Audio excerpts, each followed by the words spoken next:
Hey, welcome to Tuesday. Special guest today, Dustin Lehman. Dustin, thanks for joining us. Yeah, thanks for having me, John. Appreciate it. Yeah, so exciting. Dustin is the new director of strategic partnerships, and he helps the age limit on the noon whistle, brings that down a little bit. So we appreciate that.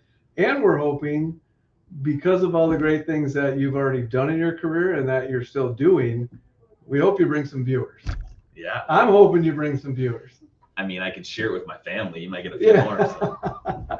Yeah, call all your fans. Have them, hey, Noon Whistle got to be there, because the other exciting part about this is we're going to be co-hosts, right? That's what I've been told. So now it won't be just you. I thought you volunteered. I could show you the true vertical with Photoshop, and I can join next to you. It'll be all exciting. Right. So we might have to change the countdown, because I don't want you to jump higher than me on that picture when we come in. Sounds good. Well, hey, let's get started, because this is exciting. Day two of the Elkhorn Area School District. It's exciting. There's a lot going on. Yeah, I'm which sure. is the reason why it's so exciting, because there's just so much to kind of wrap my brain around because of the involvement that the community already has, and just trying to really dig in and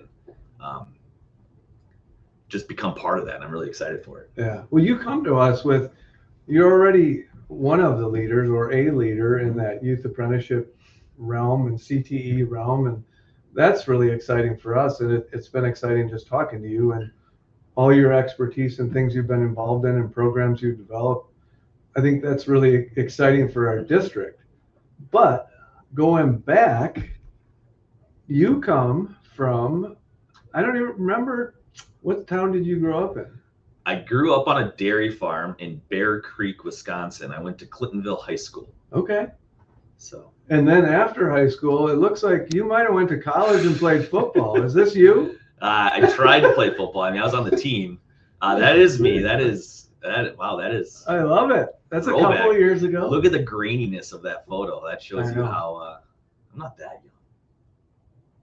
But you're pretty young. Yeah. It's all relative. I'm young in that photo. I don't even think I had a 5 o'clock shadow in that. Look at me now. I'm all grown up. Just you are growing up. I didn't want to embarrass you, but I thought that was a pretty good picture. So you go to Stout. Mm-hmm. You want to be, what do you want to be when you grow up? Yeah. So grew up on a dairy farm and found out real quickly that I wasn't going to take over the family farm. And I have a family kind of full of educators, aside from the dairy farmers, the Irish Catholics in the New London, Clintonville area. Definitely learn how to work hard. Absolutely. So that is definitely a piece of it, but also just found my love of tinkering and working with my hands and the pride in work. And then when it came to trying to figure out what I wanted to do, obviously I have that other side of my family that's educators. And in high school, I was that kid that took every single tech ed class. I took all the classes to the point where there were no more classes. So then I was a teacher's assistant. And that's where I kind of found out I wanted to kind of go down that route, follow the footsteps of my older sister and my brother-in-law that are kind of mentors to me. They're 10 years older than me. So I kind of saw them go through the education route and into started a young family as educators up in the Appleton area. So I decided to go for tech ed. And at the time, UW Stout was the only school in Wisconsin that offered that degree. So I made the 2.5 trek over to Menominee, Wisconsin from Clintonville. And I guess here I am now as I am transitioning into more of a leadership role in this. So it's exciting. And certainly you were a leader in McGuanago as well. And then prior to that, were you in the classroom? Yeah. Or where did you start in the classroom? So I got my very first job at New Glarus Middle High School back in 2008. And what took me down in that Madison area is that my wife's a little bit smarter than I am. So she was a semester ahead of me in college. That's a good move. She's a registered nurse. So she took on her first job at the Children's Hospital in Madison. So that took me to that kind of south central part of the state trying to find a job. And I was lucky enough to grab the only open tech ed position within like 50 miles of Madison at the time. So I was very lucky to get that. Taught for 7 years in New Glarus before moving to Indiana. So it took a leap of faith. Oh, I wanted to kind of expand my horizons on what education could be. So I went and worked for a public charter school in South Bend, Indiana, really learned what education could be in a different model. Yeah.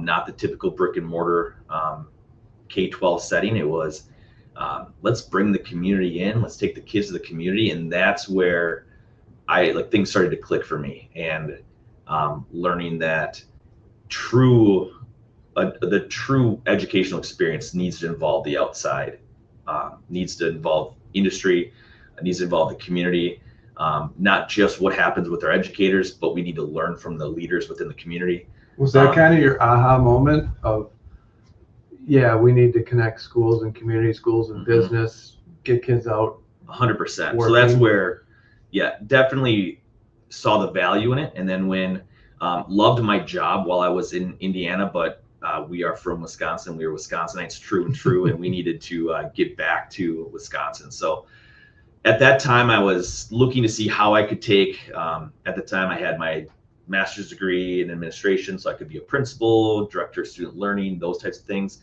But what I was really passionate about was career and technical education. I was a tech ed teacher. I taught engineering, manufacturing, welding, autos, woods, construction. I taught them all. And I love sharing that passion. So then I was thinking, how can I take leadership to the next level, but still in what I'm passionate about? Yeah.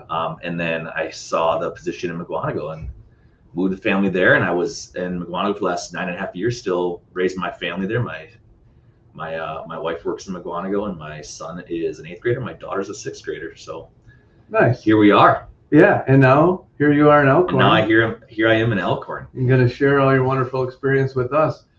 My understanding with New Glarus, though, was you really launched and built that CTE program there, correct? The tech ed programs. Or the tech ed programs, like you really said, hey, here we go. We're going to up the game here, and we're going to really get this going. Yeah. Ironically, everywhere I've gone, I've had to build. So in New Glarus, the tech ed department was a one-man show, very small school. But it had gone away. So there was a few years where there were no tech ed offerings for the school, much like a lot of schools. That tech ed was expensive to run, and it kind of started slipping away. So when I was hired, I was able to kind of redesign the space, redesign the curriculum, and build that up. So that took me to Indiana, where then I also kind of built that. It was a newer charter school, so we were rapidly expanding, adding hundreds of kids every year. So that was something where I was able to grow there. And then coming to Mukwonago, I had the unique opportunity to kind of lead the design of the whole CTE department through a new referendum. So not only building and designing the spaces, but then building the pathways and the career pathways. That was the initial goal, or that was the initial steps. And then from there, now how can I connect the community and build up my work-based learning program there? And so, you lit youth-based learning and youth apprenticeships on fire. Yeah, so we grew by over 300% just in our work-based learning. And it's amazing, because it's one of those things that as you do that, not only are you creating great opportunities for our students, but now you're creating great opportunities for our employers and building that future workforce, but also bringing in alternative funding to help build and maintain these programs. So it's really a win-win for both the industry and for our students. Yeah.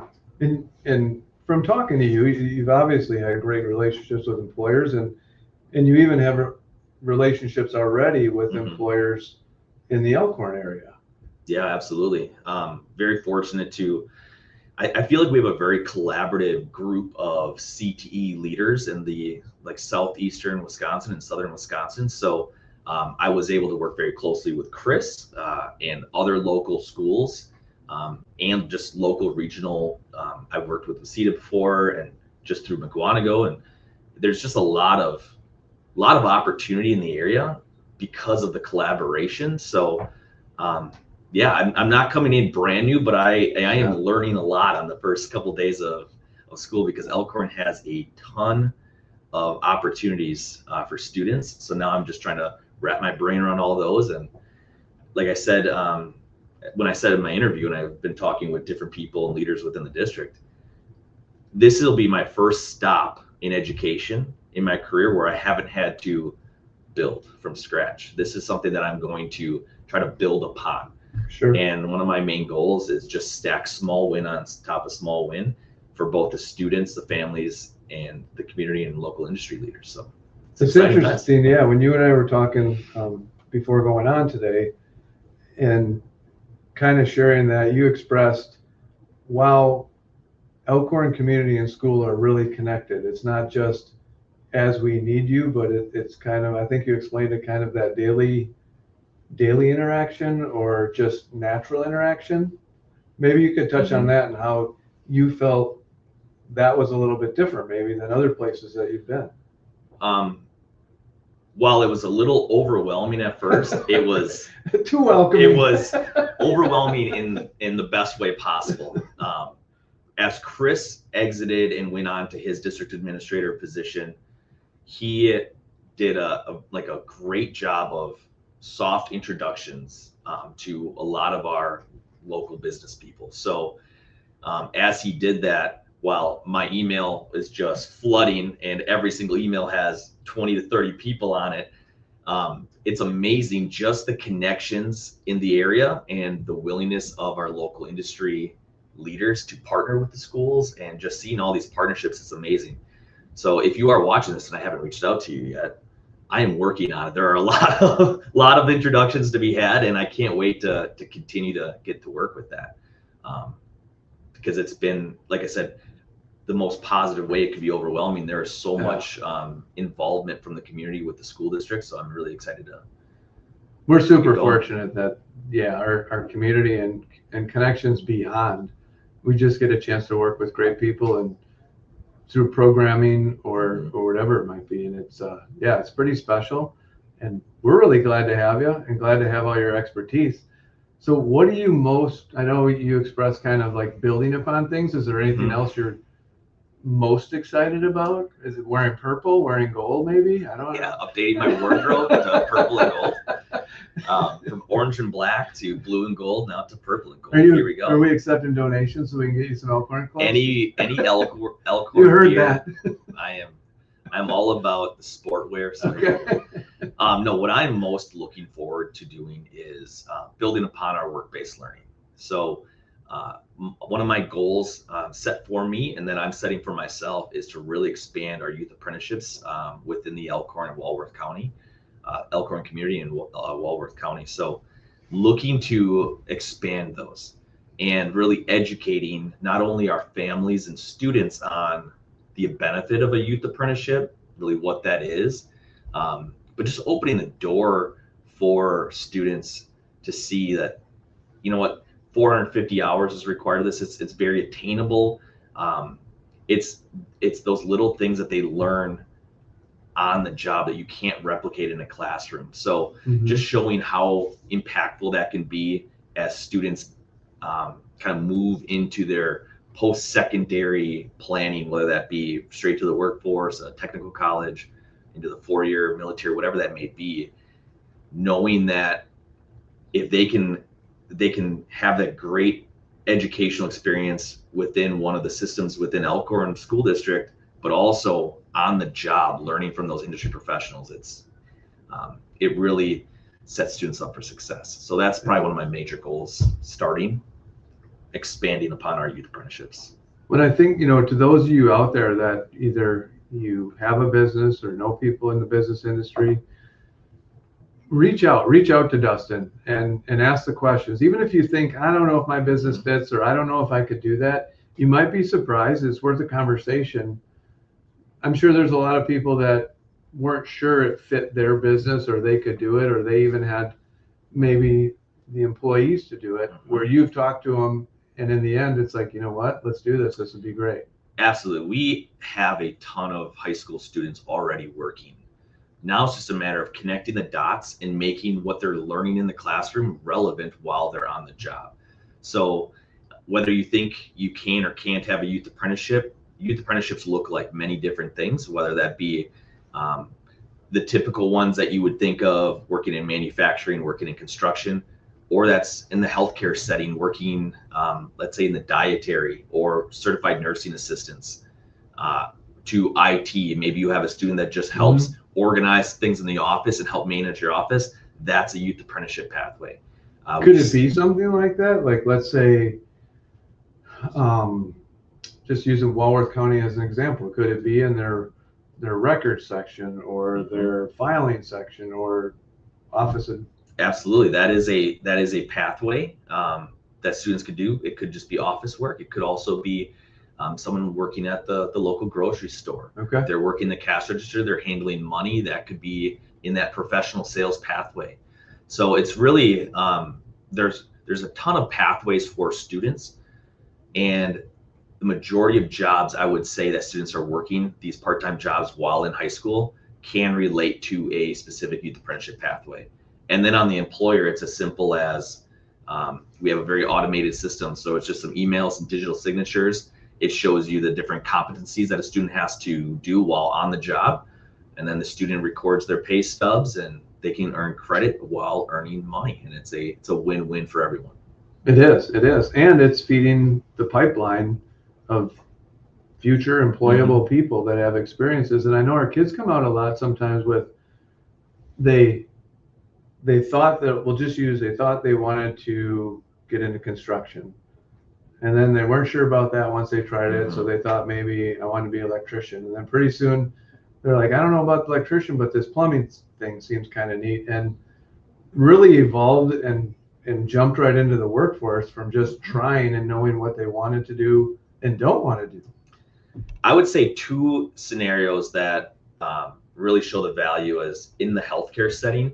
I come from a setting where Mukwonago had a very rich healthcare academy. So we had a lot of students going out of the high school working in the healthcare industry. When working as a CNA, they know they want to be in healthcare. That is when they have hands-on patient care. They're deciding, you know what, maybe hands-on patient care isn't for me. I want to go to the business side of healthcare. And those learning experiences while in high school, before they go to, let's say, a post-secondary institution, those are invaluable. Knowing exactly what you want to do when you do start your next level of education, so that you're not wasting money, you're not wasting credits, you're not wasting time. You can jump right into that career. It's just so valuable being able to see those scenarios. Well, yeah. Well, we're reaching our time, but yeah, reach out to Dustin, ask the questions, see what's going on, see if maybe you can get involved. Because, like I said, it's not only giving students experiences, but it's also filling the future workforce and making sure that jobs are filled and you have employees. Well, Dustin, it's that time. I think we're going to have to hit the old noon whistle. We appreciate having you as a guest. Now we're going to have you as a co-host, but I think we need to do something before we do this. I just thought of it. So I had put up here this picture of Chris Trottier receiving his award, the David Brettel Award. And Chris, we're going to miss you. And you and I were the original host, but I think it's time. We're going to have to turn the picture over and we're going to have to move it on to Dustin. And that's just how time goes, I think, right? Hopefully I can live up to Chris Trottier's shoes here. We'll see what I can do. I hope so, I'll too. do my best. I think you're going to bring a lot of fans. I'm looking forward to, our numbers are going to go through the roof. Oh, I'm sure they are. Yeah, good-looking guy like you with all that you know. Let's go. All right. Well, everybody have a good day. And